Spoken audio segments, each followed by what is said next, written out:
Me growing up, I was the type. I was this athletic. I did baseball, basketball, race motocross. So I was constantly busy. I was definitely the wild child of the family. Kept my mom and dad on their toes a lot, that's for sure. And I have an older brother, Tyler, who taught me a lot too. So I was very grateful for him.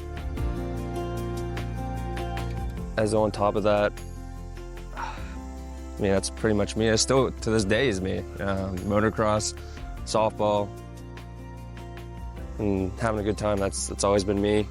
Yeah, I mean, I'm pretty basic in that aspect of life. Yeah. Pretty mellow. So that's me, so.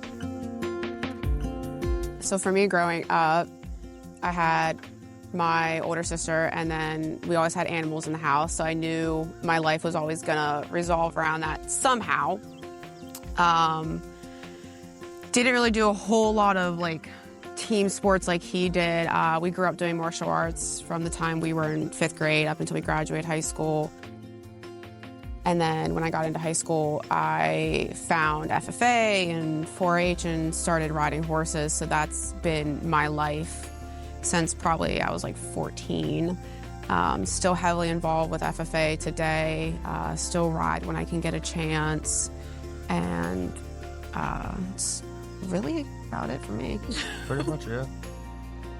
We met in 2019, officially, through Tinder. Yep, through Tinder. We didn't tell people for the longest time that that's how we met. I was home for Christmas. Winter break. I was living in Alabama at the time.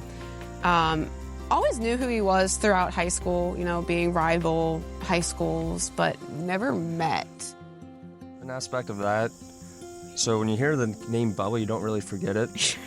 Yeah, I remember being in high school and a buddy was talking about baseball, and I was like, who names their kid Bubba? So that just kind of always stuck with me. And then, so yeah, we met on Tinder. We didn't actually meet. We messaged on and off for a little bit, for a couple days, and then I went back to Alabama. So it was, let's see. Honestly, I think it was the week before Christmas Eve, so December 17th. I literally woke up from a nap. Was like, it's been at this point over 2 years being together. Yeah, 2 years. Yeah, 2 years we've been together, and I was like, she stuck around me through all the bikes and trucks because I'm terrible with keeping stuff, and she's the only one who stuck around and supported me through everything. So I was like, she's the one. So I got up from my nap, went in the Conference and bought the ring. But what he doesn't tell you is he's not as sneaky as he thinks he is.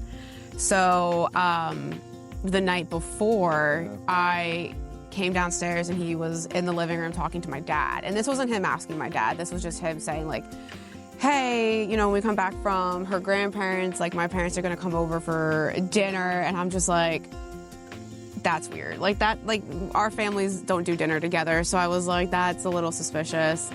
And I even told him, I said, Bob, I swear, please do not propose like in front of everybody or on Christmas. And us being us, we don't do anything normal. Nothing typical. Yeah, everything about us is unusual, random, and when we do something, we do it all at once. I don't know if we like the stress or anxiety, but when it does come to that stressful and anxiety, I wouldn't want to do it with anyone else. That's for sure. A lot of our stuff is also unplanned. Yeah. Like it's really spur of the moment. Wake up and just be like, okay, we're doing this today. What are you feeling? I don't know. I'm gonna stay in bed or do. Okay, I'm fine. We don't argue. When it comes to being lazy, we don't argue. But everyone needs a rot day. We're into a giant family. So. Pretty much, yeah. There's a lot of people we've met over the years and still keep in touch with and talk on daily. It's definitely a family. It makes it nice. Yeah, there's definitely a lot of photos and videos from racetracks.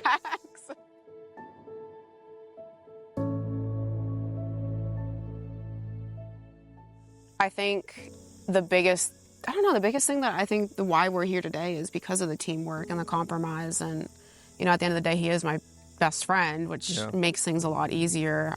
Have there been times where people were probably like, these two should have broke up? 100%. 100%. But in my opinion, not everything's going to be easy in life. So No, it went from I'll figure it out to we'll figure it out together, and that makes it nice. I think it just took you learning that someone actually had your back. Yeah, to an extent. I think a turning point with the racing too was I told you give me till the end of 21 to take it serious, try the Loretta's things, try for Loretta's, and then after I missed it by 2 that year and whatnot, that's when I was like, after that year, finished out the season, I was like, all right, I gotta get a better job, get some things in order, and then, dirt bikes will always be there. I'll always have a bike, and that's what she knows that to this day. That's always gonna be my escape from reality. Everybody needs it. Yeah, exactly. From her, even if she's at the track, it's even for that 15 minutes on the track that I'm by myself, not thinking, doing me. And she has the gym, she does her horse riding when she can. So we have our own escape paths from each other, and that's going to make it nice later down the road, especially with kids and having whatnot. different hobbies. So, now softball, on the other hand, I've only ever seen you swing the bat once at Tusty Mountain. Yeah, our first anniversary, we went up there. And I got videos of that. That was awful. It was not good. I was not It impressed. was terrible. It was like a fish out of water. Listen, I didn't do softball. I did not do any of those like group sports growing up, so Yeah. I didn't know what I was doing. I want to redeem myself though. Yeah. I don't know. For me though, I've always, knock on wood, everything kind of comes natural to me, and I know it irritates her, for sure, and it irritates even my brother growing up because he always had to work hard for. To be good at basketball, baseball, and I think everything. Top golf. I hate going to Top Golf with you because you're over there just whacking them. And it's worse than me with a baseball. Yeah, but no, and I don't know. Thankfully, like I said, knock on wood, I've always been natural at a lot of things. So if there's something I can't be good at, I will pretty much no life it until I'm average at it, and then become comfortable. And then I'm like, all right, what's next? Move on to something else. You just get bored. I do get bored very easily. Problem. I always want to do something, and when it comes to actually doing it, compared to my wallet, I can't do it all the time. Which you're finally learning. Yeah, unfortunately.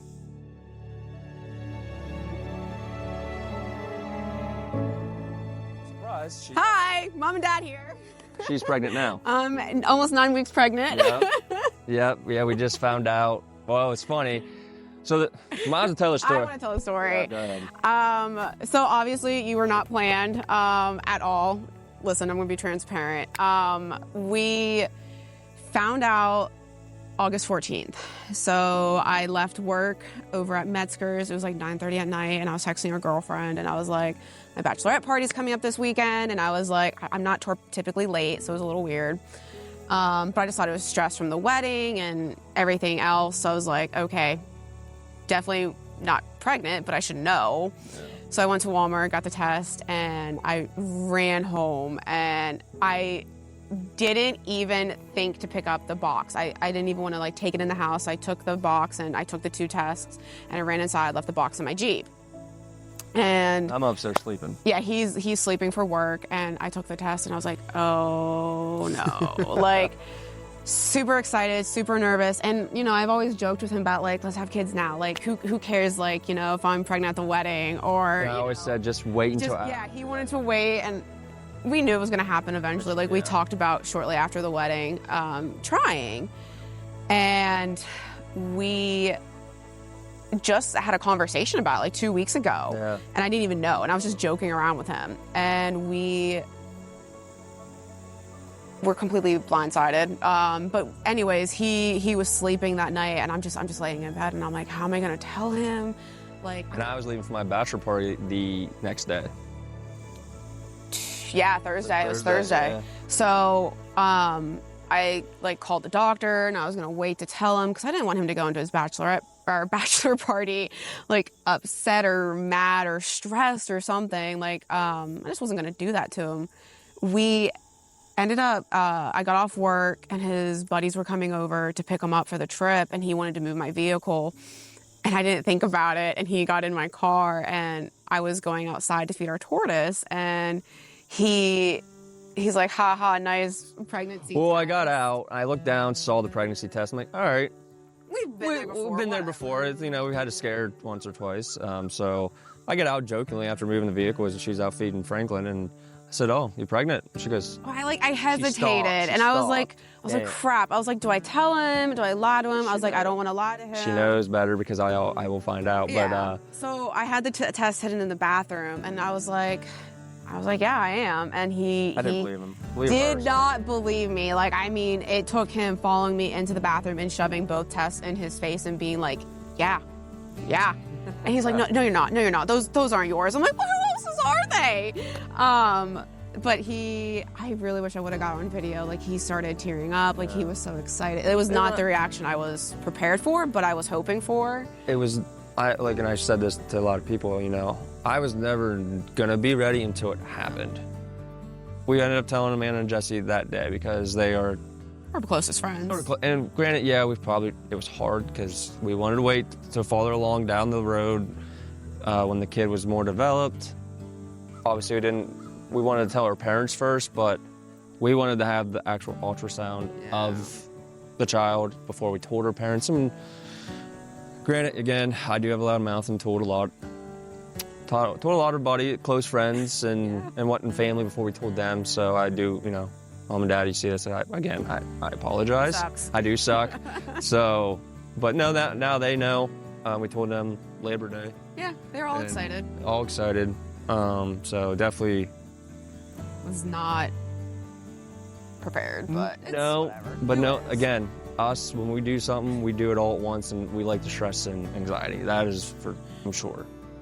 Well, I don't know. So we'll have this one, and then probably wait another 2 years, and then 2 kids at max. Yeah. I was trying to keep the tradition going, but Yeah, Bub really was hoping for another December 20th baby because our best friends. our closest friends, Jesse and their son, the 3 of them share the same We all birthday. share the same birthday. And we're all left-handed, so at least hopefully you're left-handed. But we'll work on that. Whatever. We'll tie his right arm back for a year. Her and I are very honest. When it comes to that, like, I know I see it a lot in other relationships, like, the one person will belittle the other one in front of like a crowd. That's not us. Her and I, if say we're out and about and we run into an issue or a problem, her and I we look at each other and we both know each other's face, and we're like, all right, you know, that's gonna be just. If we made the other one mad by saying something, whatever. Sometimes I have to intervene. I do like to kind of keep things like wait till we get home, but there are times you can't. gotta cut him off before he says something stupid. 100%. But no, her and I are really good at one-on-one, sitting down. Yeah. We definitely do the whole don't go to bed angry aspect of life. But in reality, I think, you know, at the beginning, you know, anybody's trying to learn a new relationship, and, you know, we were 24 and I moved home, and, you know, we were still learning a lot. You know, his mindset was different about things and mine was, and he taught me to slow down, and, you know, I think I helped him kind of get where he's at today, kind of learning about growing up in different aspects of that. And I think that's what's really helped is we've learned to kind of balance each other out where, you know, I get anxious or I'm a little vocal about my opinions. He'll check me and remind me like, hey, everything's gonna be okay. Like, you know, let's sit down, let's talk about it, address those anxieties, or, you know, he'll remind me like, we'll talk about this later. Let's calm down first. Let's actually think about things. Whereas his thing is he'll kind of keep things pent up and he doesn't want to talk about it. And, you know, I've seen a huge 180 where he's like, he will actually come and talk to me now about like his stresses and his concerns. And at the end of the day, I think we've learned how to communicate with each other, and no matter how honest or brutal it is, I think we can appreciate about that. Like, we're not gonna lie to each other. We're not gonna sugarcoat it. And I think that's something that a lot of couples are afraid of doing, is hurting each other's feelings. And, you know, feelings do get hurt at the end of the day, but it's like, you know, do you think the other person's worth it? And I think that's the big contributing factor. like I said, people probably look at us and be like, how do they make it? But you know, that's us, and it's got to that point now. Like if I go to, like again, back to motocross. I mean, if I go to a track without her, I told her the other day, I feel empty. Like yeah, I have my friends and buddies, but at the same sense, especially like I want her there. And granted, I know it's boring just sitting there, especially if it's just a practice day, because she is just sitting there. But if it's a race day, at least it's more involvement, stuff like that. But I mean, thankfully we each have our own escape too from each other. That helps too. That gets our mind off, and then we come back after we go do our hobbies or whatever, and sit down, talk about it, and pretty calm. But she's definitely the firecracker, and we'll get worked up, and tears will fly a lot quicker than me. Whatever. But at the same point, she knows once, and I know once she gets through it and gets it all out of her system, the crying, the anger, the anxiety. Give her 10 minutes. All right. Now we can have an actual conversation. And I mean, we've had multiple blow-ups. What couple doesn't? Exactly, but in a matter of 15, 20 minutes, it's boom, done, over, move on, go get ice cream, call it a day. So no, that's just us. I mean, future generations. I don't even want to think about that. I don't even want to think about that. I mean, can you just imagine us like when we're 60? I'll be impressed if I make it that far. Well, same here, but I'm just wait till like we're 60 and we have grandkids. That's a little terrifying. Listen, I just want to make it to 30. Just probably be flying cars. I doubt that. Well, people thought that now. Yeah, that's true. Honestly, as crappy as it sounds, I don't even know if I want to see this world in 60 years.